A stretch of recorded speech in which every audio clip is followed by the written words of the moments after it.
In today's video, I'm going to teach you how to end your Shopify subscription quickly and easily. First, head over to the Shopify website and log into your account using your email and password.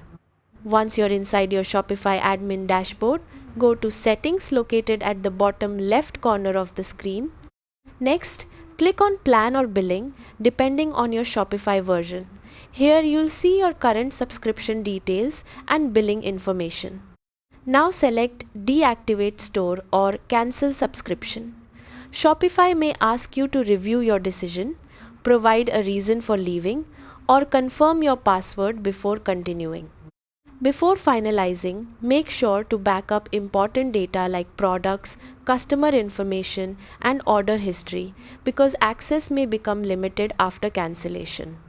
After confirming the cancellation, your Shopify subscription will officially end. Thanks for watching.